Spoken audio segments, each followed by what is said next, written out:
Oui, tu vas me dire, c'est quoi ce titre de vidéo? Bah désolé, j'ai pas trouvé mieux. Mais en même temps, ça résume bien qui est François Parent, un Français expatrié en Indonésie, c'est-à-dire à l'autre bout de la planète, et qui est juste un expert de ouf en référencement Google, tu vas voir ça. Et aujourd'hui, j'ai eu la chance de l'interviewer. Je peux t'assurer qu'au vu de ses réponses, eh bien, tu vas voir qu'il va donner bon nombre de secrets pour référencer correctement ton site sur Google. Donc, suis bien cette interview jusqu'à la fin. Bonjour si tu ne me connais pas, si tu arrives totalement par hasard sur cette vidéo, ce qui serait étonnant depuis le temps. Je me présente, je m'appelle Cédric et je suis ton expert en SEO, en WordPress et monétisation de sites depuis 2010. Et ouais, ça date quand même. Alors, avant de lancer le jingle et de retrouver François lors de cette interview, je t'invite à liker tout de suite cette vidéo. Ou alors au début de l'interview, quand vraiment tu vas voir qu'il va te donner du contenu, mais juste génialissime pour le référencement de ton site. Toi qui te galères à le faire monter, à augmenter son positionnement sur Google. Donc like cette vidéo, plus j'ai de likes, plus cette vidéo elle va avoir de chances d'être vue. Donc le nombre de vues va être en exponentiel. Bien évidemment, va augmenter. À la commenter, bien évidemment, si tu as aussi des questions, un retour d'expérience, etc. N'hésite pas. Et puis, si ce n'est pas encore fait, ce qui serait étonnant, abonne-toi à ma chaîne et clique-y sur la cloche au moment de t'abonner pour être au courant des prochaines publications. Si tu veux aussi partager cette vidéo, tu es aussi le bienvenu. Donc maintenant, je lance le jingle et on se retrouve tout de suite après pour l'interview. C'est parti.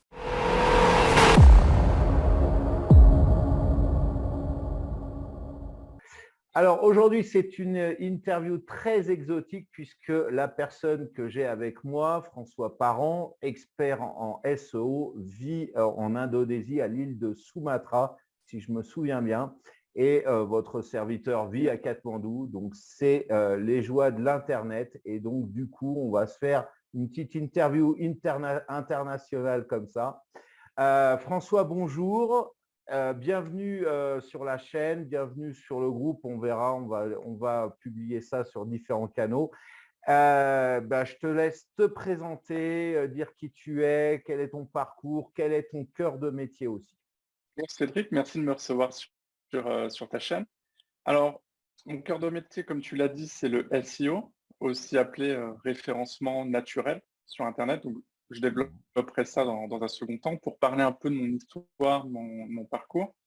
Voilà, je viens d'une famille normale, vraiment dans la moyenne, pas pauvre, pas d'extra non plus, vraiment normal.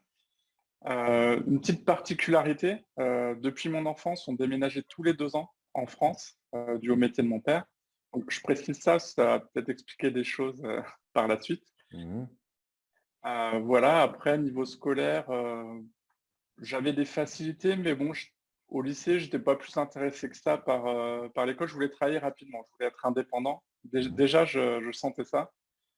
J'avais fait des petits boulots depuis l'âge de mes 15 ans. Je travaillais au marché, vendre des légumes dans des supermarchés, ramasser les poubelles l'été derrière le camion. Enfin, j'ai vraiment fait tout un tas de petits boulots. Je voulais vraiment voilà, devenir indépendant, gagner ma vie, Mhm. etc. Et puis là, on est à peu près dans les années 2000. Je suis encore au lycée.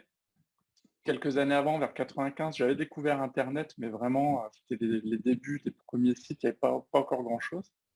Et en 99, là, il commençait à y avoir déjà des sites perso un peu. Et il y avait une cyberbase, comme on appelait ça, donc un café Internet. J'étais dans une petite ville de l'Est de la France, un café Internet. Et là, je passais mes journées, enfin mon temps libre là-bas. C'était vraiment, pour moi, un nouveau monde. Un ami a réparé son ordinateur et sa mère me dit, tiens, tu as l'air doué là-dedans, qu'est-ce que tu vas faire après le lycée? Et je ne savais toujours pas. Elle me parle d'une formation pour créer des sites internet. Je ne savais même pas que ce genre de formation existait. À l'époque, c'était vraiment pas courant du tout. Les conseillers d'orientation m'amenaient vraiment pas dans cette voie-là. Non. Même quand j'en avais parlé avec mes profs, ils m'avaient découragé. On m'a dit non, tu rêves, c'est comme je veux être dessinateur ou je veux Mhm. faire des jeux vidéo. Enfin, c'était Ou vraiment pas la poète, norme à l'époque. ou Mais poète, voilà. ou enfin des Comment? trucs, ou poète, hein, enfin Ouais. des trucs Voilà, c'est quoi cet extraterrestre? C'est ça. Mais j'allais déjà sur eBay, tu vois. Mmh, C'était même un autre nom avant en France, je sais plus, c'était Bazar ou je sais pas quoi. eBazar ou un truc comme. peut-être, ouais, Et ça doit être. je suis pas sûr, mais bon, c'était à l'époque et déjà je voyais le potentiel. Je me dis, c'est moi qui habitais dans une petite ville où on n'avait pas tous les magasins, de pouvoir commander sur internet et de recevoir ça chez soi, je trouvais, voilà, je me disais, il y a quand même Mmh magique, quoi. mh. Donc voilà, c'est un peu le début, voilà, vraiment le début. Et je ne suis pas accepté dans la formation après la terminale. Il y avait quand même pas mal de demandes, on était à peu près 800, 1000 demandes pour 80 places. Mmh. Et comme moi, j'étais pas super intéressé par le lycée, j'étais moyen, quoi, au lycée, juste pour passer, mais j'avais pas un dossier exceptionnel. Donc je décide de redoubler volontairement ma terminale pour améliorer mon dossier l'année d'après. Et là, je suis accepté dans cette formation. Donc ça, c'était un choix déjà. Mon prof à l'époque, il comprenait pas, mais je regrette vraiment pas d'avoir été têtu là-dessus, parce que cette formation-là, j'ai appris toutes mes bases. C'était vraiment une super formation technique. J'ai appris à coder, tu vois, en HTML. À l'époque, il n'y avait pas de WordPress. On Oui. codait sur papier quand même, les interros, tu vois, Mmh. c'est Ah oui, c'est vous vraiment codiez à sur l'ancienne. papier. Non, moi j'ai appris en CSS1 aussi. C'est avec les tables, TD, enfin les balises, il y en avait dans tous Ouais, les sens. C'était un bordel sans nom. Et j'ai appris juste la veille de la sortie de la CSS2, où ça venait tout juste de sortir. Et c'était ouais, c'était autre chose. c'est ça. Et donc, il y avait cette partie purement technique et une partie graphique que j'aimais aussi. Moi, j'étais plus graphisme à l'époque. Et Mhm. tu vois, faire des interfaces, mettre des textures, parce qu'il n'y avait pas de banque de photos sur Internet. Il fallait prendre ses photos soi-même, tu vois. C'était vraiment l'aventure et ça m'a passionné. Vraiment de pouvoir construire un projet de A à Z. Je trouvais Mhm. ça vraiment fascinant. Donc, c'est vraiment l'amour d'Internet est parti de là. Mhm. Et ensuite, dans les études non plus. Finalement, je ne vais pas travailler tout de suite. Je continue sur une licence en art, ensuite sur un master en édition numérique, donc Mhm. pour la gestion de contenu en ligne, des architectures, des bases de données, etc. Mhm. Et je finis avec un autre master en commerce électronique, bilingue anglais. Et là, on avait plus une vision un peu plus business, chef de projet Internet. Euh, la partie bilingue qui était intéressante aussi, et la partie benchmark, étude de la concurrence. Tu vois, quand tu lances sur Internet, voir un peu ce que font les autres, faire des études un peu approfondies, etc. Et là, j'avais justement cette triple compétence, technique, graphisme et projet, au sens large, Mhm. gestion de projet, Internet. Donc, tu vois, je voulais travailler rapidement. Finalement, j'ai fait 6 ans après le bac, mais c'était vraiment la passion. Puis, je n'ai pas vu les années passer. C'était vraiment une très bonne formation. Mhm. Au final, du coup, j'ai trouvé un travail directement à Paris dans une start-up qui s'était montée. Et de là, en fait, je suis rentré un peu de mouton à 5 pattes pour tout faire, faire du développement, faire de la charte graphique, la gestion de projet. Mhm. Et au bout d'un an, en fait, j'ai commencé, j'avais des petites notions de SEO, mais pas encore trop de pratique. Et Mhm. c'est là où j'étais responsable SEO directement. J'avais fait des sites qui montaient très facilement en termes de trafic. Et la boîte a grandi, on a embauché un développeur pour me remplacer et j'ai pu me concentrer à 100% sur la partie SEO. D'accord. Et de là, je me suis fait repérer par un chasseur de tête pour intégrer une plus grosse société, donc là, un pure player. C'était le numéro 3 des sites de high-tech au niveau mondial. Donc, c'était un Mhm. groupe français, mais on avait D'accord. des sites en 5. Ouais, on avait des sites dans plusieurs pays en 5 langues, en anglais, français, allemand, italien, en 4 langues, pardon, mais l'anglais, on avait une spécificité United Kingdom et USA. Ah ouais. Donc voilà, on avait vraiment Oui. 5 gros sites différents. Et donc là, j'ai vraiment passé un cap. En fait, c'est ça qui m'a intéressé d'aller dans cette Mhm. boîte-là, c'est que là, j'ai fait du SEO à un autre niveau. C'était des sites de millions de pages avec des analyses spécifiques pour ce type de site. Enfin, c'était vraiment un beau challenge. Je suis resté 5 ans dans cette boîte. J'ai vraiment appris énormément. J'ai des collègues qui étaient des anciens de Yahoo, qui Mhm. bossaient sur les moteurs de recherche. Donc, en tant qu'SEO, c'était Le premier gros moteur de recherche, super Yahoo, intéressant. hein. C'est le premier gros moteur, hein. C'était l'un des plus gros moteurs à la fin des années 90, hein. Sinon le plus gros, hein, si je me souviens bien, avant que Google n'arrive, hein. Ouais, il y avait Alta Vista aussi avant. Je sais pas si tu Ouais, avais connu ouais, Alta Vista. ouais, tu me remémores des souvenirs. Alta Ouais, Vista, ouais. ouais, Lycos c'était aussi. notre époque. Ouais, ouais, ouais, Ouais. ouais, ouais. Mais effectivement, Yahoo, c'était un des majeurs, hein. Voilà, Ouais, ouais. avec la grosse page, la home page. Et Mhm. Yahoo et Google est arrivé, pardon, après et a écrasé tout le monde. Mhm. Voilà je pense, pour un parcours en détail. Ah oui, alors juste pour finir, après, donc après j'ai intégré un groupe de presse français. Donc là, c'était un nouveau challenge, un nouveau type de site. Ouais, nouveau type de site plus édito. Donc là, j'étais plus au contact de rédacteurs qui venaient de magazines papier. Donc je les ai aidés à écrire pour le web. C'est pas les mêmes manières de travailler. Et aussi, je repartais de zéro. C'était un nouveau challenge. Là, tous les sites, c'était un peu des sites à l'ancienne, on va dire, avec pas de stratégie SEO, des problématiques de pénalité de Google. Bon, je rentre un peu dans les détails, mais voilà. Pour moi, c'était un nouveau challenge d'un point de vue référencement Internet. C'est ça qui m'avait plu.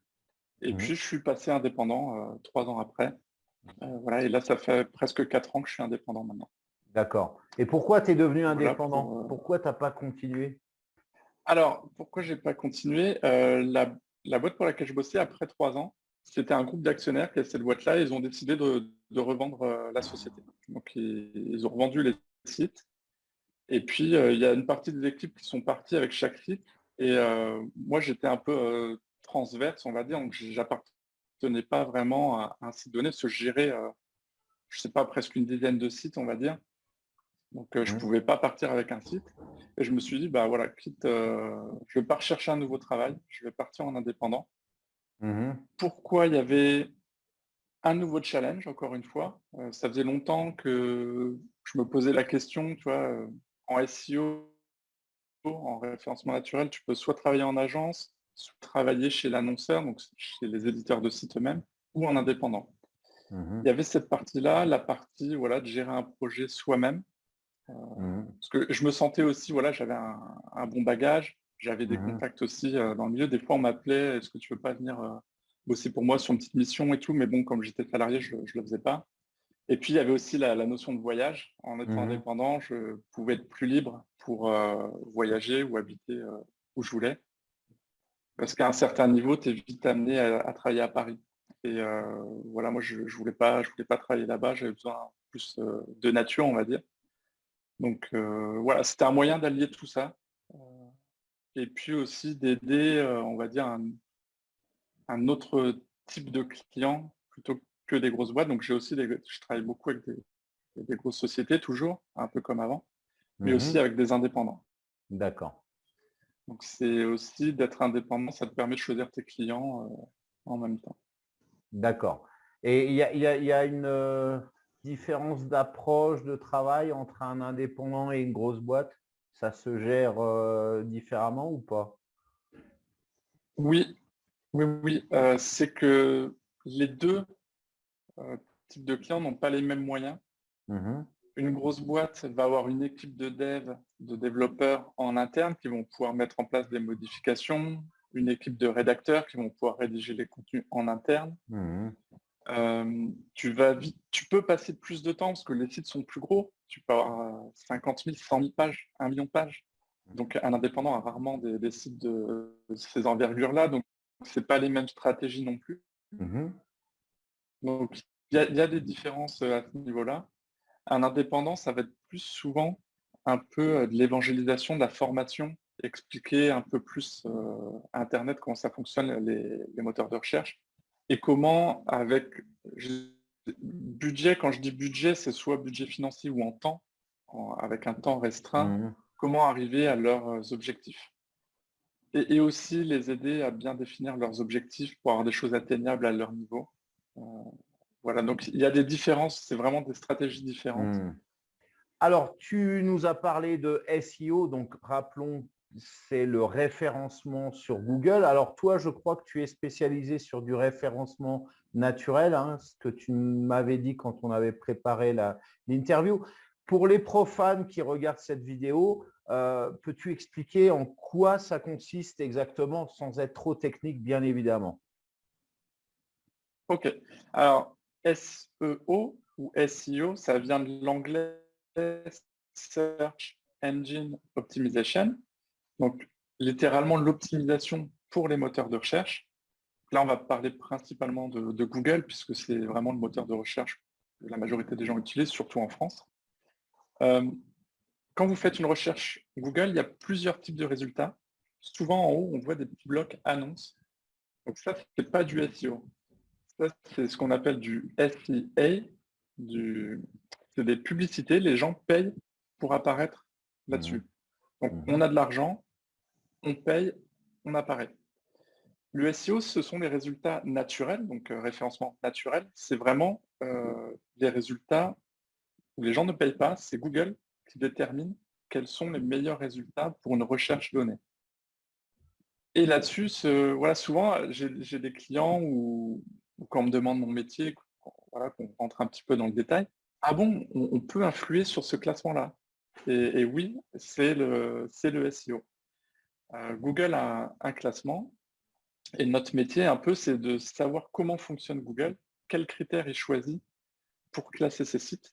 Et ensuite, nous, en tant que concepteurs de sites Internet ou conseillers pour ceux qui le font, on leur explique comment fonctionne le robot et comment ils doivent soit coder leur site, c'est une partie purement technique, ou soit comment rédiger leur contenu pour apparaître en meilleure position. Voilà pour résumer en gros le SEO. Voilà. Alors, moi, j'ai une question par rapport à ça. Tu parles de site internet, création, comment coder. Est-ce qu'il vaut mieux, selon toi, penser le référencement avant de créer le site, ou est-ce que on peut le faire après? Et quels sont les tenants, les aboutissants, quelles sont les contraintes pour l'une ou l'autre méthode? Alors, la réponse courte, les deux sont possibles. Maintenant, pour détailler un petit peu, c'est bien de l'intégrer en amont, avant de faire son site internet. D'accord. Parce qu'il y a une partie purement technique dans le SEO et il y a des technologies que les développeurs utilisent pour faire des sites internet qui ne sont pas toujours optimales pour le classement dans Google. Donc, si on sait ça à l'avance, on peut directement partir sur un site optimisé. Concrètement, on paye un site qui est directement optimisé pour Google. Les développeurs ne sont pas des SEO. Il y a certains développeurs qui le sont, mais ce n'est pas la majorité. Je vois même des agences qui qui vendent des sites optimisés pour Google et il y a des erreurs de SEO. Il peut y avoir des bases de fait, mais il y a des erreurs, quoi. Le SEO, c'est vraiment un métier à part.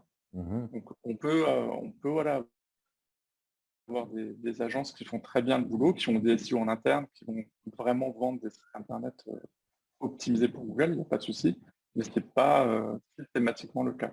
Et il peut y avoir des mauvaises surprises. Donc, bien faire attention à ça. Donc, de faire le SEO en amont, ça permet d'une part d'avoir un code propre. Ensuite, il y a la partie organisation des contenus. Comment on prévoit notre navigation, comment on classe les contenus que l'on a à disposition. Ça aussi, ça va avoir un impact. Et ensuite, sur la partie rédactionnelle, quel type de contenu on crée, sur quelle requête, donc les requêtes, c'est les mots-clés qu'on tape dans Google, quelle requête on va viser. Si on intègre ça dès le début, on ne va pas payer ou rédiger, prendre du temps pour rédiger des contenus qui finalement ne vont générer aucun trafic. Donc ça, c'est l'avantage de l'intégrer en amont. Alors, est-ce que maintenant tu peux nous expliquer comment tu trouves tes clients?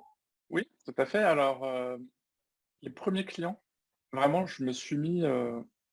Alors, j'avais des anciens collègues qui étaient passés indépendants et des fois, ils avaient trop de travail. Donc, ils me demandaient, tiens, est-ce que tu peux pas me filer un coup de main sur telle mission, une petite mission ponctuelle?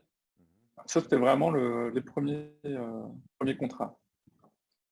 Ensuite, tu as le temps de créer ta structure, choisir un peu etc. Et là, j'ai mis à jour mon profil LinkedIn. Voilà, mon contrat s'est arrêté de la précédente société, la dernière société où j'étais salarié. Et maintenant, je Mhm. passe en indépendant. J'ai mis à Mhm. jour et là, j'ai reçu 5 messages directs d'anciens collègues avec qui, voilà, ils savaient comment je travaillais. On Mhm. a eu des bons résultats avant. Soit ils sont partis dans des autres sociétés qui avaient besoin de SEO, soit ils avaient monté leur propre boîte et ils avaient aussi besoin de SEO. Donc, on a discuté. Et là, j'ai décroché mes premiers contrats également. Et aussi, dans les sites qui ont été, ouais, dans les sites, sur un des sites où j'avais travaillé auparavant, qui avait changé de propriétaire, ils avaient aussi besoin d'aide sur le SEO et donc j'avais été recommandé et puis c'est aussi devenu un client. Donc voilà, ça c'est vraiment au démarrage. Ensuite, c'est les réseaux sociaux, puisque je voulais pas me reposer juste sur le bouche à oreille parce que une fois que tu as fini l'émission, je voulais pas attendre voilà, d'avoir fini l'émission. Tu sais, des fois, ça peut être un peu dangereux de se reposer là sur une Mhm. seule source de clients. Donc, j'avais anticipé, j'avais essayé de travailler un peu plus mon LinkedIn, mais ça, c'est assez dur. J'arrive pas encore à être régulier parce qu'il faut jongler entre le travail concret du SEO, les analyses, travailler avec les clients, etc. Donc, j'ai des clients réguliers sur la durée.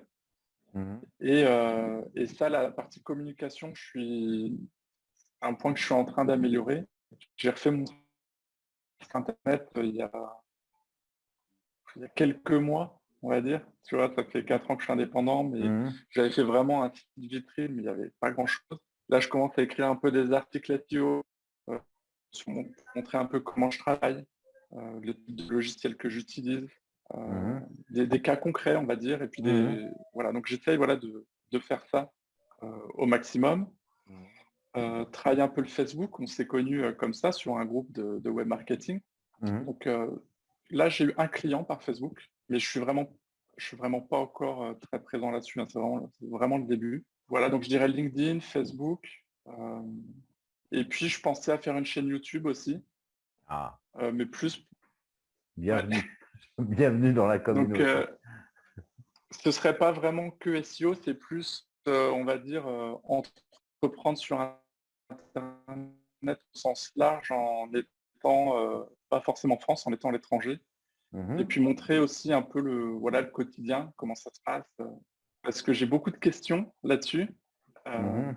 on en parlera peut-être après ça, Ouais, ouais, pas de mais j'ai beaucoup de problème. questions là-dessus et du coup, je me dis que c'est un bon sujet pour une chaîne YouTube. Donc, ça ne sera pas que du SEO, mais il y aura un petit peu de SEO forcément. C'est une grosse partie de mon emploi du temps. Alors, comment se passe ta vie en tant que freelance en Indonésie? Là, tu nous parlais de tes questionnements sur ta chaîne YouTube, de montrer un petit peu ta vie au quotidien, d'après ce que j'ai compris. Donc, vas-y, lâche-toi, hein, dis-nous comment ça se passe quand on est expatrié et quelles sont, à travers ces expériences que tu vis au quotidien, ce que tu voudrais transmettre peut-être via ta chaîne YouTube. OK, alors, tu l'avais précisé en tout début, en intro, je suis sur l'île de Sumatra. Mhm. Ça c'est intéressant parce que j'ai beaucoup de personnes en France finalement qui ne connaissent pas si bien que ça l'Indonésie et ils pensent que je suis à Bali.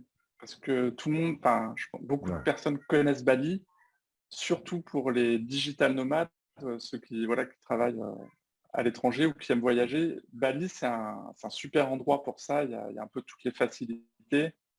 C'est une petite île, voilà, il fait beau, il y a les plages. Donc beaucoup de personnes pensent que je suis là-bas, que voilà, je travaille au bord de la plage toute la journée en train de siroter. Enfin, tu vois un peu l'image qu'on a sur les Ouais, réseaux ouais. sociaux, un peu Mhm. caricaturale. Donc je ne suis pas du tout là-bas. Sumatra, c'est totalement différent. Là, je suis dans une ville, je suis le seul étranger. Je suis vraiment le seul étranger. Donc quand je marche dans la rue, les gens sont vraiment choqués. C'est Mhm. littéralement choqué. Il y a des gens qui s'arrêtent à la bouche ouverte.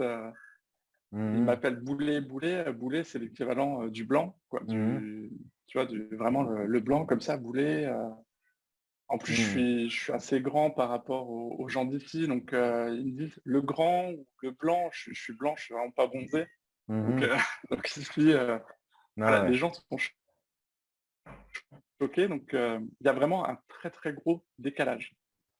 Aussi, tu vois, c'est le premier pays musulman au monde, l'Indonésie.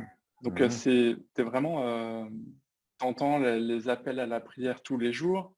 Peu importe l'endroit où tu les entends. Tu les entends le matin chez toi, tu te balades dans la rue, tu les entends. Ouais, il y a plein de différences. Les gens ne marchent pas dans la rue, par exemple. Il fait trop chaud la journée pour marcher. Tout le monde se déplace en scooter, en voiture, etc. Et moi, j'aime bien marcher. Donc, je marche le soir ou le matin très tôt quand il fait pas trop chaud encore. Et ça, pareil, les gens, mais où tu vas, t'es perdu, est-ce qu'on peut t'aider? Enfin, les gens sont super sympas. C'est vraiment. Alors après, sur la vie au quotidien, ça se passe super bien. Donc, je travaille principalement dans cette pièce, hein. Je suis dans mon bureau, j'ai un peu le rythme, on va dire comme en France. Je travaille du lundi au vendredi, même un petit peu les week-ends, sur soit des projets perso, soit sur des choses annexes. Je travaille du matin au soir. Après, je m'arrange, tu vois, parce que j'ai pas une contrainte de salarié. Donc, si j'ai des courses à faire ou des rendez-vous locaux, voilà, je peux gérer. Mais bon, globalement, j'ai un peu un rythme. J'aime bien avoir ce rythme, cette routine, comme d'habitude, pour tenir. Parce que bah, tu le sais, en tant qu'indépendant, tu n'as personne sur ton dos pour te dire quoi faire. Donc, il faut avoir, je pense, une certaine discipline si tu veux durer. Une rigueur. Hein. D'ailleurs, petite parenthèse, j'avais vu une statistique INSEE, 95% des indépendants dans le secteur un peu Internet, freelance, arrêtent au bout de 3 ans. Ah ouais. Et je dis 95%. Et quand j'ai passé le cap des 3 ans, j'avais déjà cette statistique en tête. C'était à peu près à la même période. Je l'ai su un mois avant et je me suis dit, dans 20 mois, en fait, j'arrive et tout se passe bien. C'est une partie de 5%, je me suis dit qui continue finalement. Ce soit tu peux reprendre un travail salarié, parce que d'être freelance aussi, que ce soit, je pense, en France ou en Indonésie, ça c'est pas trop le sujet. C'est quand même différent que de faire son métier quand on est salarié. Il faut savoir se vendre. Ça, moi, c'est un truc que j'ai dû travailler, que j'avais pas avant et je ne me sentais pas à l'aise au début. Et puis bon, bah, ça vient en pratiquant, en se formant aussi. Je me suis formé là-dessus. Voilà, tu apprends. Tu as la partie compta à gérer, même si au début, ça peut paraître un peu une montagne. Moi, c'est aussi pour ça que je ne me suis pas lancé en indépendant avant. Toi, j'avais plein d'idées comme ça, de freins, on va dire, dans la tête. Et puis bon, bah, quand tu t'y mets, après, ça va, c'est une nouvelle routine à adopter. Voilà, donc il faut intégrer ça. Donc bref, après, sur la partie Indonésie, il y a aussi le décalage horaire avec la France. Donc j'ai 5 heures de décalage en avance. Ça, moi, je trouve que c'est un avantage finalement. Comme ça, quand je travaille le matin chez moi, et c'est la nuit en France, je suis pas dérangé. J'ai pas de mail qui arrive, j'ai pas de distraction. Je fais mon travail vraiment à fond et je suis super efficace. Ouais, je pense pour toi, ça peut. Nous, c'est pareil. Nous, on a 1 heure de moins. On a en heure d'été, on a 4 heures. L'hiver, on a 5 heures. Toi, tu dois avoir 6 heures l'hiver. Mais c'est ça, c'est qu'on a une demi-journée de décalage. Alors du coup, moi, effectivement, quand je travaille le matin, le client dort et quand il va arriver au bureau, il y aura des choses qui seront déjà faites. Exactement.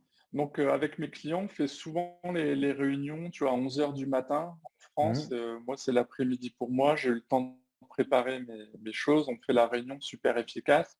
Et puis voilà, moi je suis aussi quelqu'un du soir, donc des fois, tu vois, même à 17 heures en France, moi ça ne me dérange pas d'être dispo. Comme ça, c'est pas une contrainte pour eux. Et puis, tu vois, certains finalement oublient même qu'on a un décalage. Tu vois, ça se fait, ça se passe super bien. Donc là-dessus, c'est pas un souci. J'ai un ami qui est à New York, tu vois, qui travaille avec la France. Bon, c'est pas pareil, quoi.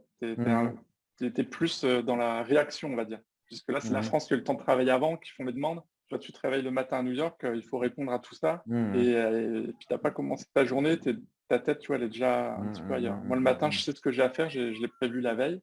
Je Mmh. sais ce que j'ai le lendemain à faire. Je me Mmh. réveille, je prends mon café, je Mmh. me prépare et voilà, Ouais, ouais. j'attaque À mon sujet, je contra suis efficace là-dessus. À contrario, l'ami, il doit être ton ami en question.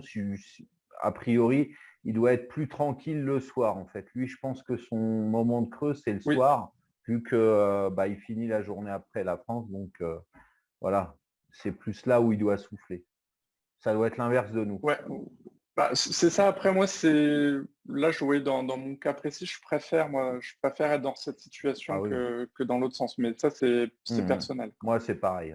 C'est personnel. Pour le stress, c'est enfin, genre, tu commences, tu as 15 000 mails à traiter, tu commences la journée. Ouais, Moi, je commence doucement. Personnellement, j'aime bien voilà, commencer doucement, pas avoir. Bon, bien sûr, il y a des jours où il y a des coups de pression, bien sûr, mais j'aime bien commencer tranquillement plutôt que d'avoir à traiter 15 mails d'un seul coup. C'est toujours urgent hein, quand on écoute les ouais. clients à calmer le jeu et tout. Donc voilà. Non, non, on est là-dessus, on est pareil. Voilà, et puis la fin de la journée, là, vraiment spécifique en Indonésie, je trouve ça génial.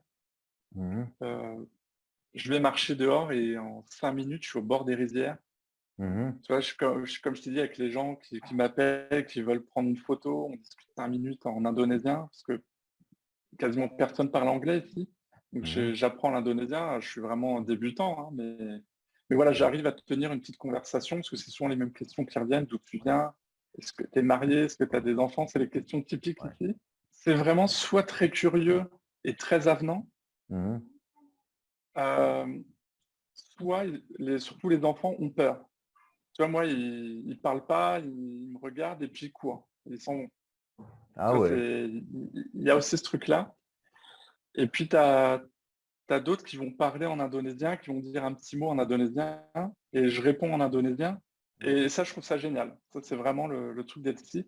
Donc, tu vois, ta journée de boulot, des fois, tu vois, surtout, moi, je fais des analyses techniques avec des chiffres, des statistiques, des gros volumes de données. Mhm. J'adore ça, mais c'est fatigant mentalement. À la fin de Mhm. la journée, moi, j'aime bien souffler, Ouais, et ouais, là, ouais. direct. La coupure est, c'est, euh, c'est vraiment Mhm. radical, quoi. Mhm, Ça, mhm, je trouve mhm. ça génial. Ouais. Je sais pas, je pense que si tu as des questions, peut-être par rapport Oui, à oui, oui. l'Indonésie. Non, non, parce que tu avais des réflexions à nous partager concernant ta chaîne YouTube où tu voulais retranscrire tout ça. Est-ce que tu veux bien nous en parler ou alors, bon, on fera une autre interview là-dessus ultérieurement, quand les choses auront Oui, avancé. ouais, ouais, ouais. Alors, la chaîne YouTube, je pensais parler surtout des différences avec la France. Ouais. Euh, Parce que ça, on me pose souvent les questions. Ouais, sur des trucs. Qu'est-ce qui t'a choqué ici? Mhm. Qu'est-ce qui t'a.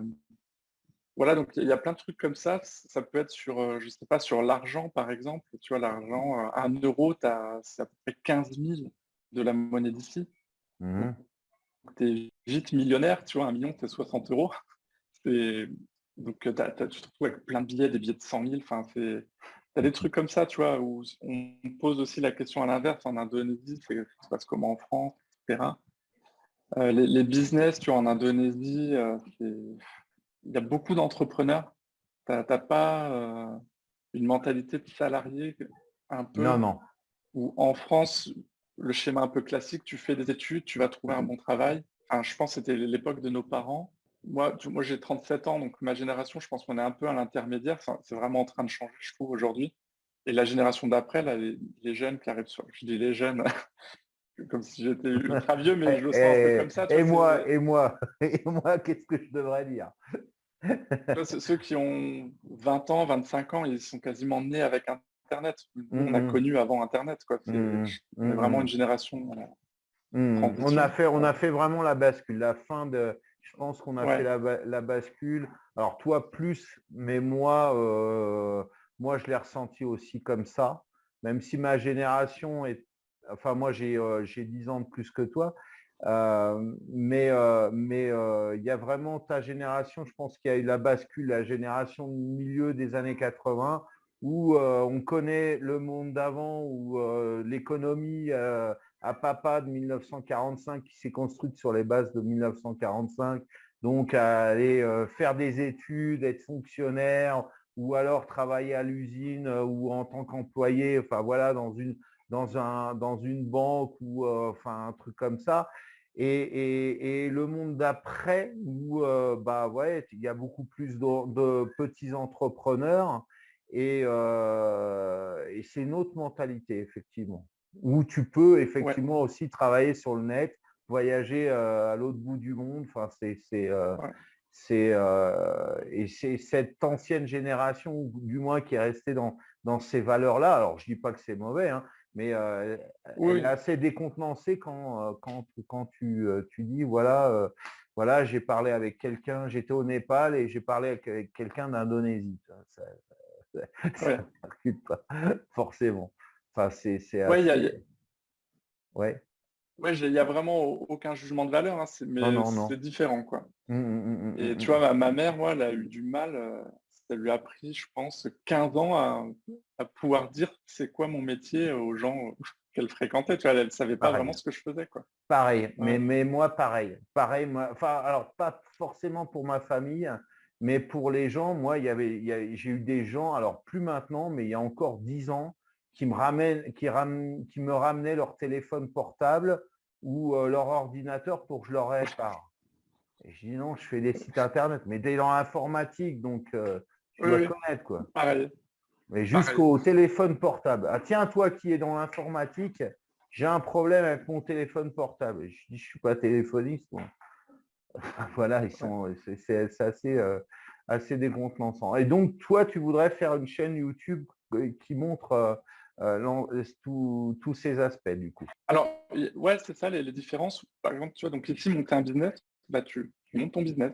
Mhm. Tu remplis, t'as pas un dossier à remplir, t'as pas un statut à choisir, t'as pas de déclaration d'impôt à faire dès le début. Tu fais ton business, tu vends, tout est en cash au début. Je parle les petits business qui se lancent, tu vois. Mhm. Ici, les gens, ils font comme ça, quoi. Ça Mhm. peut être, je vais vendre des gâteaux à l'arrière de mon scooter dans la rue. Mhm. C'est comme ça. Mhm. C'est vraiment, toi, Nous, t'as pas de frein, quoi. ouais, nous, c'est pareil. Bon, après, il y a moi, de mon côté, enfin, ici, tu as la nationalité qui joue. Et donc, je suis obligé de passer par ma femme qui est népalaise pour faire l'écran. Je dirais que voilà, la société, elle a son nom, mais c'est moi qui bosse. Mais il y a beaucoup de gens aussi qui lancent un business, mais qui ne déclarent pas tout de suite. C'est-à-dire qu'ils essayent pendant, je sais pas, Oui. 6 mois, un an, et puis ils voient que ça marche, et après, ils déclarent le truc. Ouais, alors c'est intéressant ce que tu dis, je ne l'avais pas précisé, mais je parle pas pour moi, là je parle vraiment comment ça fonctionne Mmh. ici pour les Indonésiens, quoi. Mmh, mmh. Ouais, ouais. Pour dire, voilà, eux, et puis il y a pas d'aide, t'as pas vraiment Ah non, d'aide non. sociale comme en France, tu vois, le RSA ou le chômage, voilà. Donc si tu te débrouilles pas, si tu lances pas ton truc ou si tu trouves pas un travail en tant que salarié, c'est compliqué. Alors ils s'entraident beaucoup entre familles, donc Oui. ça peut bien se passer. Mais bon, il faut quand même être actif. Ouais, Et ouais, puis, ouais, c'est ici, exactement on est vraiment pareil. dans. Ici, il y a ça aussi que j'aime bien. C'est ça que j'aime bien en Indonésie, c'est les gens sont très positifs. Comment dire, ils vont vraiment de l'avant. Tu vois, je sais pas comment dire. En indonésien, la langue indonésienne, il n'y a pas de temps. Il n'y a pas de passé, il n'y a pas de futur. La langue, c'est tout est à l'infinitif. Donc, tu n'as pas cette notion comme nous, vraiment du passé, du futur. Tu vois, nous, on Ouais, a un ouais. Ah très, oui, oui, très gros c'était mieux passé. avant, d'où on vient, où est-ce qu'on va. Il y a, bon, sans jugement de valeur aussi, mais oui, il y a, je pense, chez nous, une façon d'aborder les choses beaucoup plus universelle, je pense, que ici Oui, aussi dans le continent, dans le sous-continent indien. C'est l'instant présent. Et puis, bah, si on a ouais. des difficultés, la phrase ici au Népal, c'est qu'Egarne, qu'est-ce qu'on peut y faire? Voilà. Alors, bon, c'est un Ouais. peu, il y a des fois, c'est un peu pénible parce que, voilà, une poignée de porte qui fonctionne pas, ah bah, qu'est-ce qu'on peut y faire? Bah, tu vas chez le réparateur, tu vas aller réparer ton truc, et puis voilà. Donc, il se cache aussi un peu là-dessus, derrière ça. effectivement, le côté positif, et puis même si c'est pas positif, eh ben, on laisse couler, et puis demain sera différent. Ouais, c'est un peu ça. Mais tu vois, c'est pareil sans jugement de valeur, parce que la France, on va se poser des questions qui peuvent aussi être légitimes et on peut peut-être être Mmh. plus efficace aussi. Mmh. Voilà, et eux, comme ils sont dans l'instant présent, tiens, construire une maison, en un mois, la maison, elle est construite. Tu vois, les délais, tu as des choses beaucoup plus rapides aussi qui se font parce qu'on se pose moins de questions. Mmh. Euh, voilà, donc c'est sans jugement de valeur, tu vois, il y a des bons et on va dire, des moins bons côtés dans les deux cas. Mmh. Il y a Mais c'est des différences. Ouais, Voilà, ouais. c'est Il des y a, il y a- il y différences, a oui. l'appréciation du danger. Je pense que chez toi, c'est pareil aussi. Il ne se pose pas 36 000 questions. Là, je suis dans une petite ruelle où les gamins, il y a pas de problème. Bon, après, il y a 2, 3 motos qui passent dans la journée et puis c'est tout. Et ils savent de toute façon, ils font attention. Mais alors, ça, vendeur de rue, là. Business. Voilà un petit business, là. Alors, qu'est-ce qu'ils vendent, lui? Ouais. Puis en plus de ça, ils crient avec lui, ils prennent tous, ils font exprès de prendre une voix bizarre pour appâter les gens. Il y a ça aussi ici où ils tapent sur des choses qui font un bruit particulier. Ouais, ouais, ouais. Et tu sais que chaque bruit, c'est un type de nourriture Ouais, ouais, différente. ouais, ouais, ouais. Bon, on le laissera, ça peut-être dans la vidéo, justement, c'est bien. Bah ouais, Voilà. c'est un bon exemple. Voilà, exactement. Mais ce que je voulais dire, c'est au niveau de l'appréciation du danger, ils ont pas le mot ici en népalais, attention, ça n'existe pas.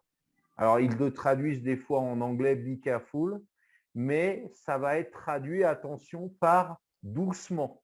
Le mot doucement, bistari, doucement.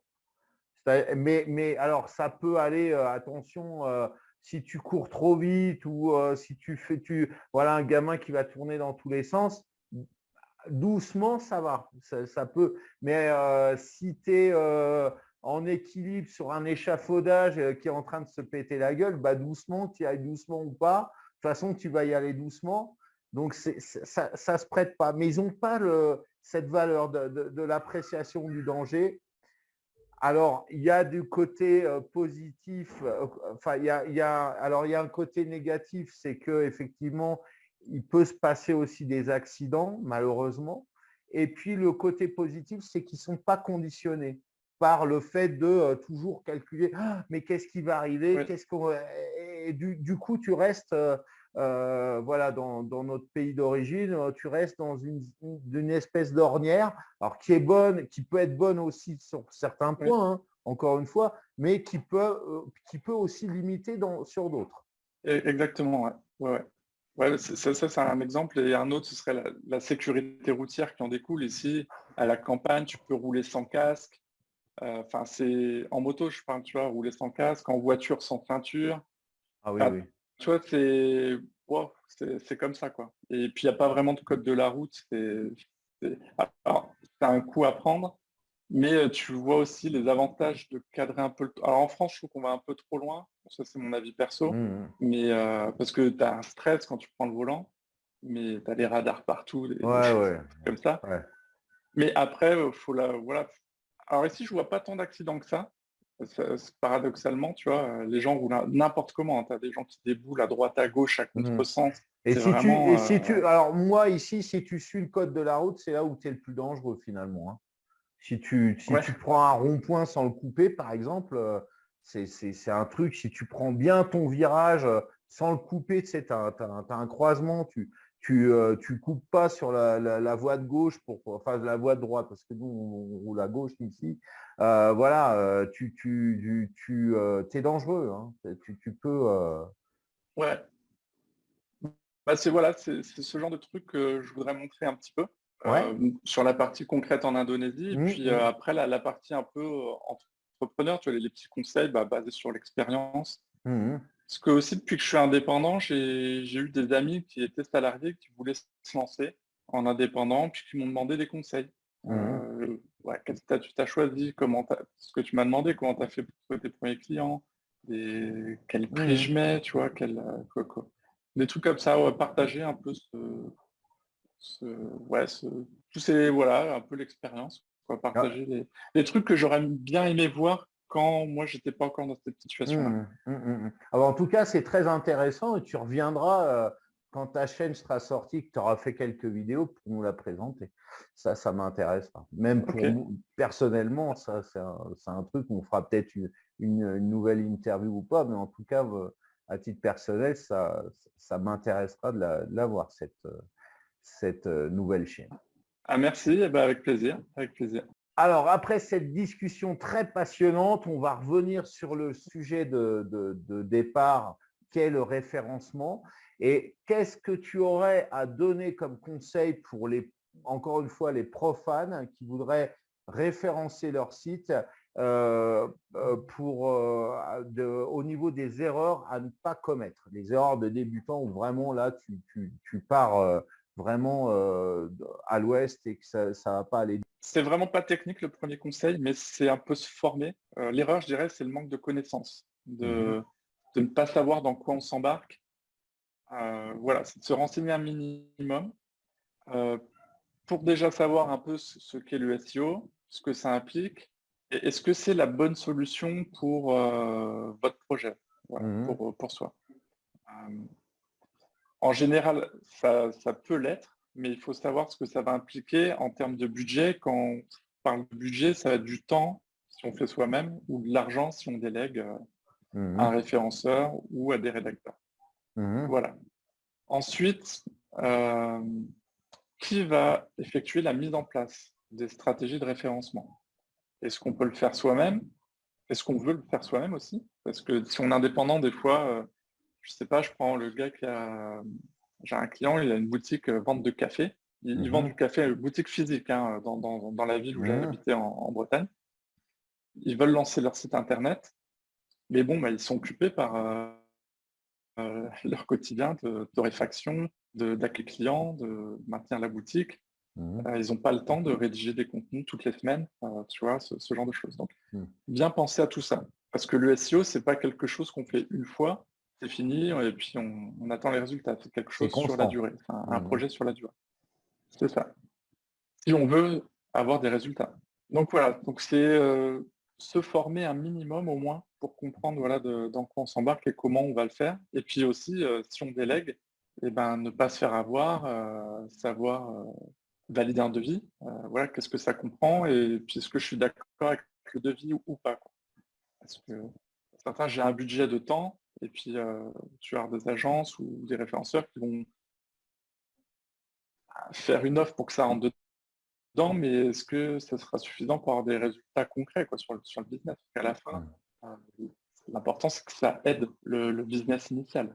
Pas juste faire des actions pour dire oui, j'ai coché la case, j'ai fait du référencement. Si ça ne transforme pas derrière, c'est pas intéressant. Ça ne sert à rien. C'est ça. Ensuite, je dirais les conseils, donc les erreurs de débutants, c'est si on fait ça soi-même, si on a du temps et qu'on veut faire ça soi-même, savoir mesurer les actions pour voir si on va dans la bonne direction. Parce que c'est ça aussi que j'aime bien avec le SEO, c'est ça qui m'a plu au début, c'est qu'on peut faire soi-même, on teste et on analyse les résultats. Si ça marche, on continue. Si ça ne marche pas, on essaie de comprendre pourquoi ça n'a pas marché et on améliore. Et ça, on peut toujours revenir en arrière et améliorer, et améliorer, et améliorer. Donc ça, c'est voilà, le conseil, savoir comment mesurer les actions d'un point de vue SEO. Ensuite, c'est de faire attention, ça va avec le manque de connaissances, mais à ne pas partir dans une direction qui va nous bloquer par la suite. Une des questions qu'on pose, tiens, je fais un site internet, tu me conseilles quoi? Je sais pas, un service gratuit, je prends Wix, par exemple. Ça peut être plein d'autres solutions, etc. Ou est-ce qu'on m'a parlé de WordPress, mais bon, ça a l'air plus compliqué. Il faut que j'installe ça sur un serveur. Qu'est-ce que c'est un serveur, etc. Tu vois, si on ne sait pas et qu'on met all-in toutes ses billes dans une solution gratuite, au début, on pourrait se retrouver bloqué par la suite. Le service ferme du jour au lendemain, change ses conditions d'utilisation. Ou Ah bah simplement, tiens, on ne peut plus modifier. ouais. Ouais. Ou simplement pour le migrer. Moi, j'ai beaucoup de gens qui atterrissent sur wordpress.com. Et après, pour en ressortir, tu mets… la migration, je crois que c'est 1 mois ou 2 minimum pour aller sur un autre hébergeur. Enfin, ils font de la rétention. C'est ça, et puis c'est hallucinant, quoi. Et puis si tu restes dessus, tu vas être limité en termes de personnalisation du site. Donc ça, tu n'y penses pas forcément au début, mais j'ai une amie, elle a fait un super travail de rédaction. J'étais étonné, hein, pas vraiment du web, naturopathe. Elle a écrit pendant 1 an. Elle m'a posé cette question-là que je viens d'expliquer. C'est vraiment l'exemple parfait. Je lui conseille WordPress. Je lui dis, fais ton WordPress. Oui, ça prend un peu plus de temps au début, mais allez, en 1 semaine, tu auras fait ton site et tu vas capitaliser sur l'avenir. Elle était partie sur le Wix. Je te parle de ça, c'était il y a quelques années. Ça a changé depuis Wix, mais il y a quelques années. Elle a écrit, je ne sais plus, une centaine d'articles en 1 an. Elle est première sur naturopathe et le nom de sa ville. Tu vois, enfin, vraiment nickel. Vraiment, elle savait bien écrire, elle n'était pas bête, elle avait bien compris le truc, elle a fait dans l'intérêt de l'utilisateur. Il n'y avait pas trop de concurrence dans la ville. Première. Et au bout d'1 an, ah bah tiens, je ne peux pas mettre un tel module sur Wix, je veux partir. Impossible de migrer le site, impossible de faire des petits points techniques, des redirections pour dire on change d'adresse. Et au bout d'1 an, elle voulait partir sur WordPress. Finalement, elle avait compris le conseil que je lui avais donné au début. Et c'était trop tard, elle est repartie à 0 sur son WordPress. Donc elle avait Elle a perdu perdu 1 1 an, an. on va dire. Ouais. Voilà. Plus, finalement, elle refait le travail qu'elle aurait pu faire il y a 1 an. Tu vois, c'est-à-dire la petite semaine de boulot, pour apprendre, elle doit finalement le faire aussi. pour se Donc, voilà. familiariser, ouais. Donc, on en revient à un conseil précédent, c'est intégrer le SEO dès le début. C'est là où c'est un avantage, c'est de ne pas partir dans une mauvaise direction. Aussi, allez, dernier petit conseil sur les erreurs de débutants. L'erreur de débutant, c'est de ne pas prendre de notes sur les actions, sur ce qu'on fait. Ça, moi, c'est un truc. J'avais eu des réflexions quand j'étais salarié au tout début, je notais tout. Vraiment, je notais tout. Parce que, je sais pas, tu as travaillé 1 an sur ton site. Tiens, qu'est-ce que j'ai fait il y a 1 an?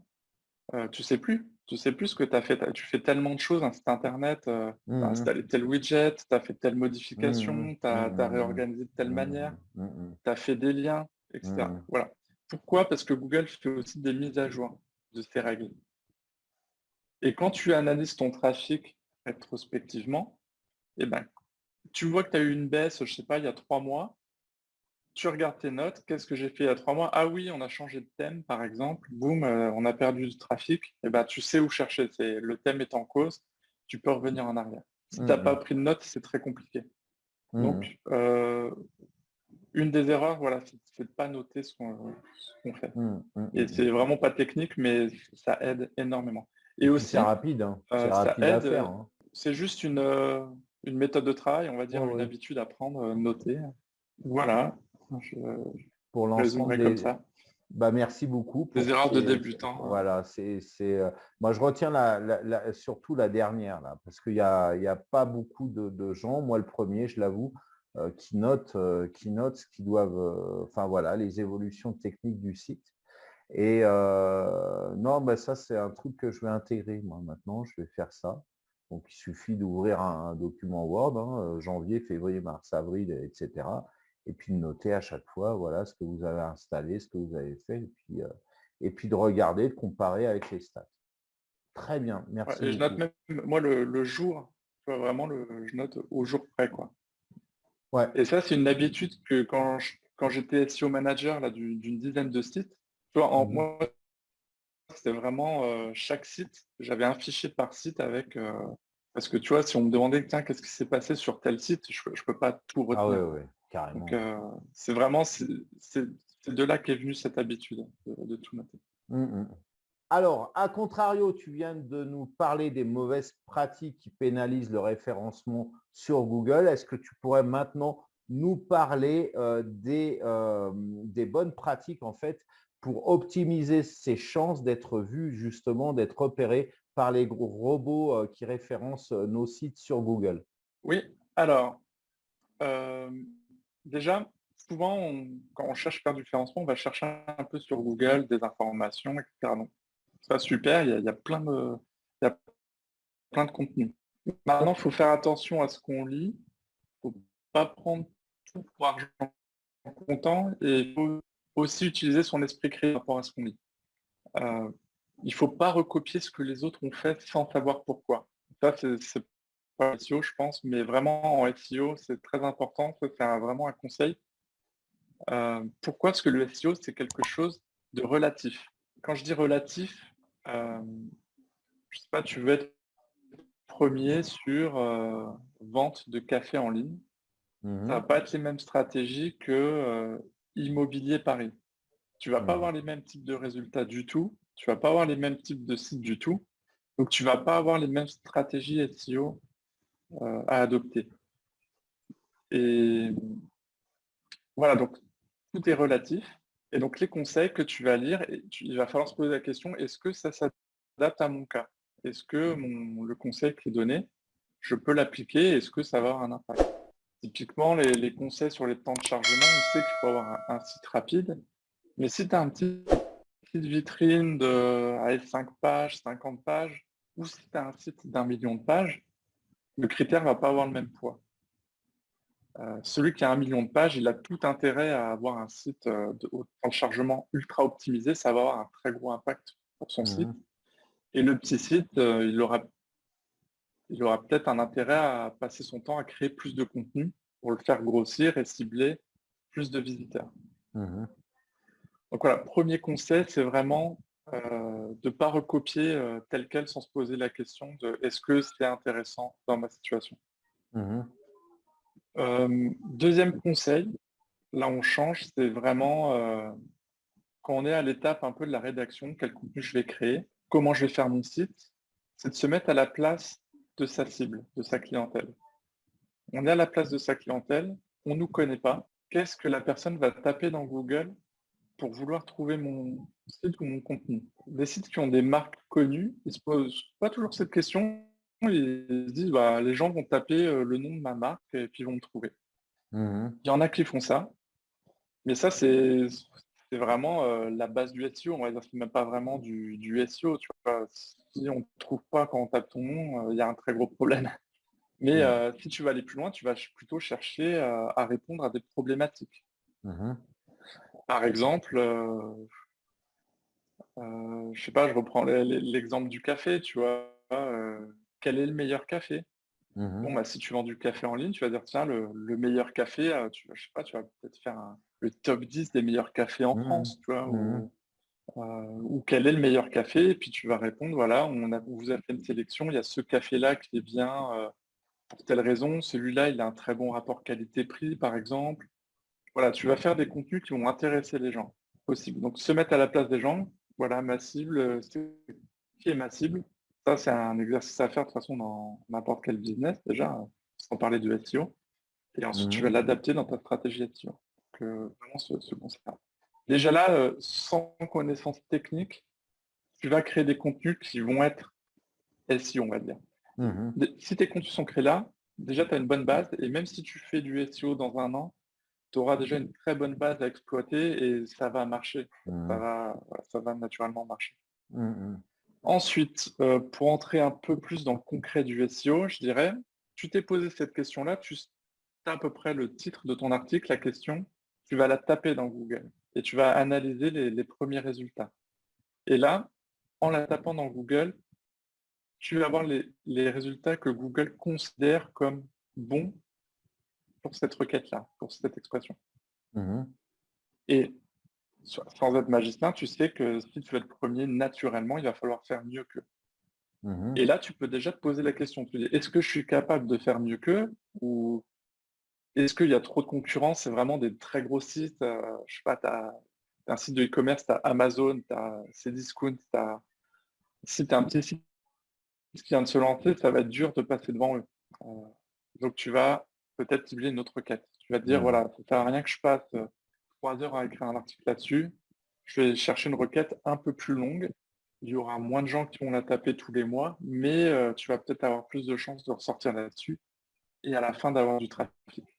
Donc, ouais, troisième conseil, c'est de faire la recherche dans Google, d'analyser les résultats.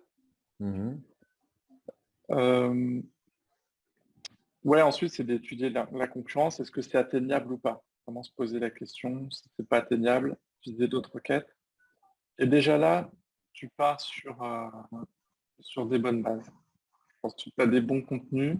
Voilà. Et est-ce que objectivement, tu vois, des fois, on est à la tête dans le guidon, on a fait le site comme il nous plaît à nous, mais il ne plaît pas forcément à tout le monde, tu vois. Et Mhm. donc on peut aussi, autre conseil, demander des avis à son entourage. Mhm. Si on a des clients, déjà, on peut demander les avis aux clients. Tiens, qu'est-ce que vous pensez de mon site? Ouais, on peut avoir des retours d'expérience sur son site auxquels on n'aurait pas pensé. Mhm. Tu vois, dans les petits boulots que j'ai fait quand j'étais étudiant, j'étais animateur multimédia. Donc, j'apprenais souvent des retraités à utiliser Internet, Mhm. utiliser l'ordinateur, tu vois, utiliser un clavier, une souris. Et là, niveau expérience utilisateur, c'était ultra formateur. Tu vois, Mhm. utiliser une souris, c'est des choses que nous, on fait, on se pose même plus la question. Mhm. J'avais des gens, ils arrivaient en bas du bureau avec la souris, elle était au milieu de l'écran, et ils me demandaient comment je fais pour descendre. Mhm. Tu vois, pour eux, ils étaient bloqués. Donc, je leur dis, bah, vous levez la souris et vous la remettez un peu plus haut sur le bureau. Donc, tu vois, ça peut faire sourire, mais un menu déroulant où tu vas trouver les informations et tout, ça, c'est pas évident pour tout le monde.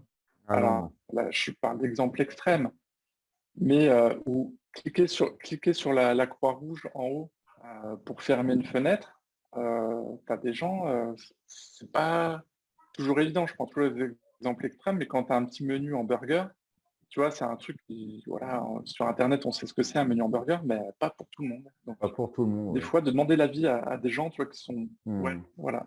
Donc ça, moi, ça m'a appris sur Internet, il faut être clair. Il faut faciliter le parcours des utilisateurs, comme pour les robots.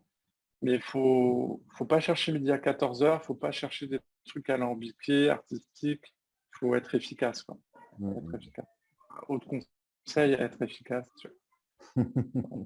Épurer le site internet, pas en mettre des fioritures, Voilà, des trucs qui ouais, partent dans tout tous à les fait. sens. Voilà, je sais pas si tu veux que je continue ou.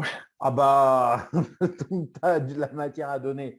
Mais bon, là, je pense que c'est suffisant pour l'instant pour celles et ceux qui nous regardent. Donc voilà, ils en prendront bonne note. Et bien évidemment, on mettra aussi les liens pour te contacter dans la description de la vidéo. Donc s'ils veulent en savoir plus, ils te contacteront directement ou ils laisseront un commentaire sous la vidéo, bien évidemment.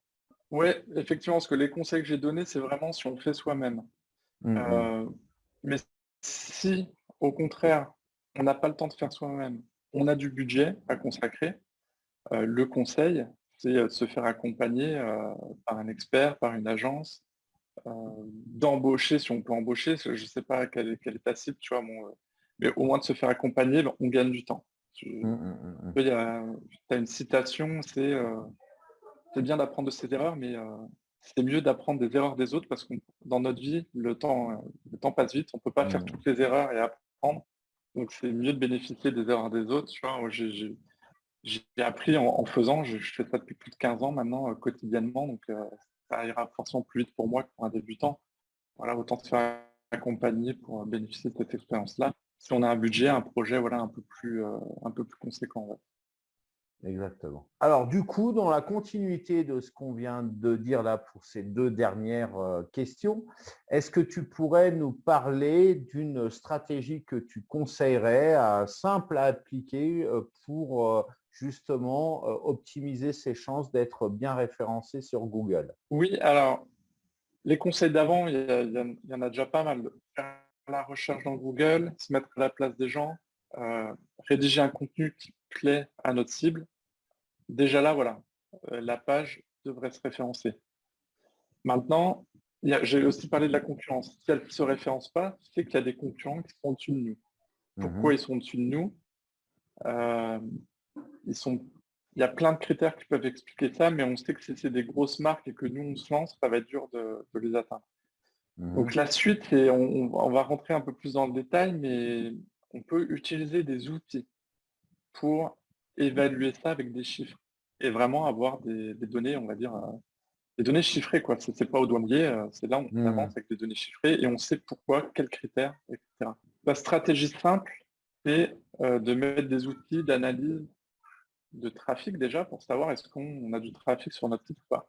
Mhm. Alors, il y a Google Analytics, tu as d'autres outils comme Matomo. Bref, il y a plein d'articles où taper comment suivre son trafic, mais Analytics, c'est gratuit. Après, il y a des choses qui vont derrière. Il faut, tu vois, le RGPD, la loi européenne pour prévenir nos utilisateurs qu'on utilise une solution d'analyse d'audience. Bon, Mhm. ça, on rentre dans les détails, mais analyser son trafic. Après, pour bien référencer sa page, je dirais, c'est de revenir sur les contenus passés. Ça, c'est conseil concret. Et ça, je l'ai vraiment appris avec les journalistes papier. Je vois que Mhm. qui se mettaient à écrire pour Internet. C'est quand on écrit sur le papier, on a publié l'article, c'est fini, l'article est publié. Mhm. Sur Internet, on peut revenir dessus. Mhm. Et ça, alors, ça peut pas être contrainte. Ouais, j'ai déjà écrit, il faut que j'écrive une nouvelle news, etc., etc. L'avantage, c'est qu'on peut analyser justement avec les outils que Mhm. je viens d'évoquer les résultats. Et on peut améliorer son papier. On a une seconde chance, même une troisième chance, ainsi de suite. Et ça, c'est souvent, quand on a écrit plusieurs articles, c'est bien de revenir sur les articles du passé pour les améliorer. Mhm. Et là, c'est plus facile de gagner des positions.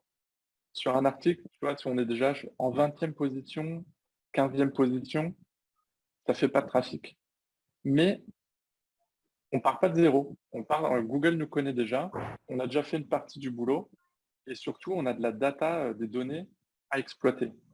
Voilà, on est 15e sur telle position, eh bien, qu'est-ce qui nous manque?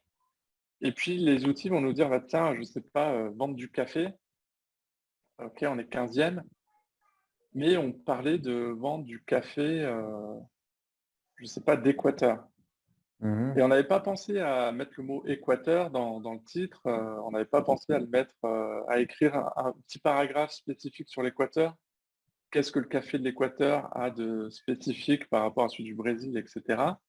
Eh bien, on va juste rajouter ce petit paragraphe-là et on va peut-être atteindre le top 3 sur acheter du café d'Équateur. Ou Mhm. pourquoi le café d'Équateur est meilleur. Enfin, bref, Mhm.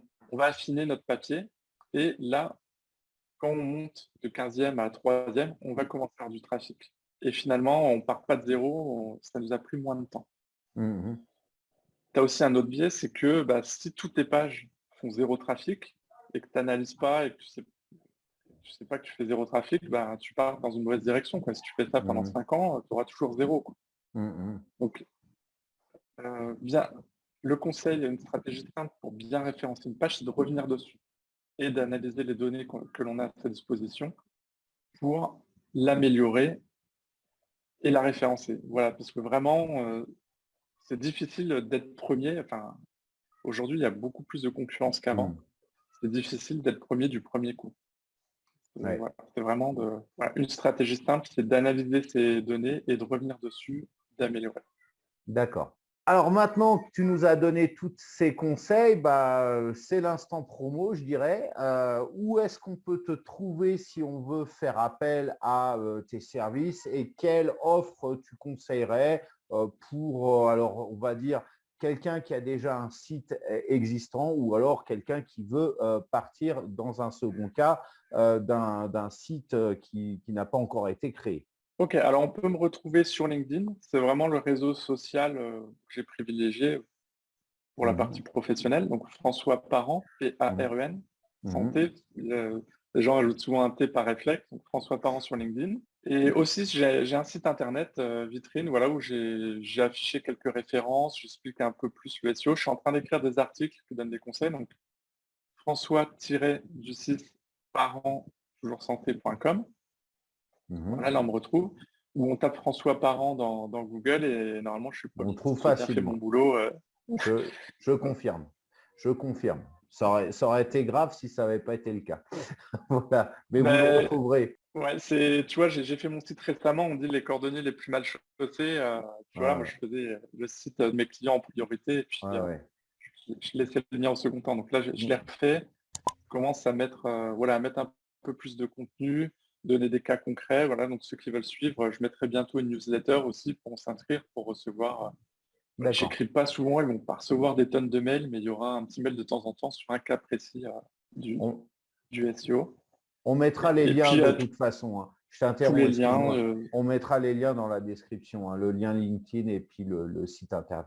Ok, bah merci, super. Et sur mon site internet, de toute façon, il y a un formulaire de contact aussi où on peut choisir un peu voilà, j'ai besoin d'un audit sur des mots-clés, j'ai besoin d'un audit purement technique, etc. Donc, vous pouvez m'envoyer un message sur le formulaire de contact et puis je vous répondrai. Et puis après, tu m'avais posé en deuxième question donc, sur un peu quel type d'offre j'ai. Donc, si on a un site existant, en général, c'est de faire un audit. Vraiment un état des lieux. Parce qu'il y a plusieurs étapes en SEO d'un point de vue Google. C'est d'abord le parcours du site. Donc là, c'est des critères purement techniques qu'on ne voit pas sur le site, nous, avec notre navigateur Firefox Chrome. On ne voit pas tout. Le robot, lui, il a une autre vision. Il voit un code source avec des balises purement techniques. Et il y a des choses qui se jouent à ce niveau-là. Donc moi, je fais un audit comme le robot de Google pour m'assurer que le site, déjà, il est bien accessible au robot. Ça, c'est une des erreurs fréquentes. Le site n'est pas entièrement accessible. Donc, on écrit des contenus, c'est pas bien accessible. Les contenus ne peuvent pas se positionner correctement. Donc, je fais un audit. Ça, c'est une des offres classiques. On fait l'état des lieux. Et à partir de là, on corrige ce qu'il y a corrigé et on a un plan d'action pour la suite. La suite, c'est quoi? C'est une autre formule, c'est une étude de la concurrence.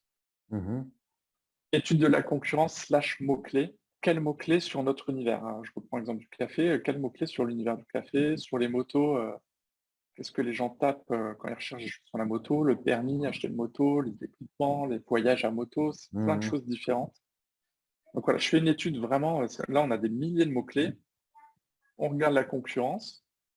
Et puis, en fonction de là où on part, si on a un site existant ou si on part de zéro, on va établir un plan d'action, quel contenu à créer en priorité pour avoir des résultats rapides.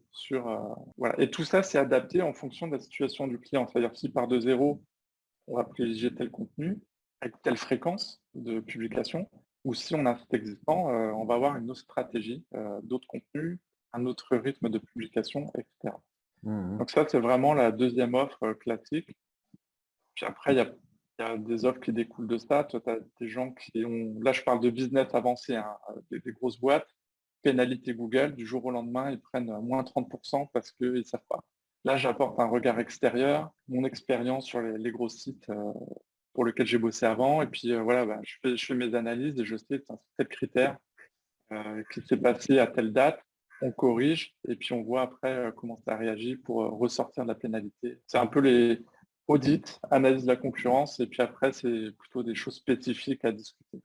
D'accord. Mais dans tous les cas, de toute façon, j'invite toutes celles et ceux qui veulent faire appel à tes services, dans le doute de te poser la question, simplement, je pense que via le formulaire de contact, on peut te poser la question, voilà, je suis dans telle situation, qu'est-ce que tu me conseillerais pour pouvoir justement améliorer ou débuter mon référencement? Exactement. Et alors ça va avec bonne transition avec le dernier point. En fait, je suis en train d'écrire une formation en centre professionnel. J'ai l'habitude des interviews maintenant. Je suis rompu aux interviews maintenant. Je suis en train d'écrire une formation SEO pour les débutants, justement, où j'explique un peu tout ça plus en détail. Et c'est une formation hybride avec une partie accompagnement personnalisé, une formation vidéo où j'explique un peu tous les basiques. Une fois que les gens ont vu ces vidéos-là et en cours de formation, je fais des rendez-vous en vidéo pour s'assurer que les gens avancent. Et ça, c'est vraiment pour ceux qui veulent faire soi-même ou qui veulent apprendre et je sens pas se faire avoir après quand ils vont avoir des demandes de devis de la part d'agences ou de référenceurs. Et savoir un peu le jargon du SEO, la stratégie globale, vraiment les bases pour partir du bon pied. Donc ça, je suis en train de faire la formation. Ça prend un peu de temps à rédiger, à tourner les vidéos, etc. Mais ça devrait arriver très bientôt. Donc, pareil, je te tiendrai... Quand On a hâte. Ouais, on a hâte. Sortie prévue pour... Ouais, on a le temps passe très vite, hein, mais j'essaye pour fin de l'année. J'espère qu'elle sera sortie, et si possible avant. Dans 3 mois, ça serait bien. Bon, on refera une vidéo, une interview justement où tu nous en parleras. Parce que je suis sûr qu'il y en a, beaucoup qui seront intéressés justement pour pour y souscrire. Alors maintenant, cette interview va se terminer. Donc, est-ce que tu as un petit mot pour la fin? Oui, je dirais que le SEO, moi, c'est vraiment devenu une passion. C'était pas un objectif à la base de devenir SEO. C'était vraiment de faire des sites internet et puis je me suis spécialisé là-dedans parce que moi, je trouve ça passionnant. Ça change, il y a du changement. Enfin, moi, je me lasse pas en tout cas. On touche à plein d'univers. Tu vois, il y a la création de contenu, il y a une partie un peu plus technique. Suivant nos affinités, on peut partir vers l'un ou vers l'autre. Et je dirais surtout, c'est de se lancer. Il faut se lancer, il faut pas avoir peur. On apprend en faisant. C'est ça aussi que je trouve génial dans le SEO. C'est que voilà, c'est jamais fini, on apprend toujours. Donc le mot pour conclure, je dirais lancez-vous. C'est vraiment intéressant. Et puis si vous n'avez pas le temps, déléguer, mais avancer quand même, ça peut être une très bonne stratégie dans de nombreux cas. D'accord. Il faut y aller. Il faut y aller. Allons-y. Ouais. Allons-y. Comme dans tout, comme dans le business, l'entrepreneuriat, quand on a un truc qui nous plaît, il faut y aller, quoi. Oui. J'en parlais encore hier d'ailleurs, qu'on a au fond des tripes. Pas une idée forcément qu'on nous parle comme ça autour d'un apéro. Ah oui, tu devrais vendre des frites sur la plage. Ah ouais, ça serait super. Et puis 3 heures après, une fois rentré chez nous, ah bah non, c'est pourri comme idée. Dans quelque chose qu'on a finalement depuis toujours, plus ou moins, qui fait partie de notre profonde nature. Et je pense que c'est là. Ou tester des fois. Moi, je te dis, c'était pas un truc que j'avais en moi au début et c'est venu, en fait, j'ai découvert en faisant, tu vois. C'est vrai. J'ai mis le doigt dedans. Des fois, ça peut être la bonne surprise aussi. C'est vrai. En tout cas, merci beaucoup pour tous ces conseils, pour tout ce partage vraiment passionnant. A priori, on va avoir une très longue interview, mais qui se boit comme du petit lait. Là, ça va être génial. Merci beaucoup François. Et puis, je te souhaite de passer une excellente fin de journée, puisque je pense que l'après-midi est déjà bien avancé chez toi. Et encore une fois, vous retrouverez François via les liens que j'aurai laissés dans la description. Au revoir, à bientôt. Avec plaisir. Salut Cédric. Voilà, alors cette vidéo est maintenant terminée. Si ce n'est pas encore fait depuis le début de la vidéo, eh bien, je t'invite à la liker, lâche un pouce bleu en l'air, à la commenter si tu as des questions, à m'adresser, à adresser à François que je peux transmettre par la suite. Il n'y a pas de problème. Si tu as des questions techniques, etc., des retours d'expérience, eh bien, lâche-moi un commentaire. Tu connais la fenêtre de commentaires.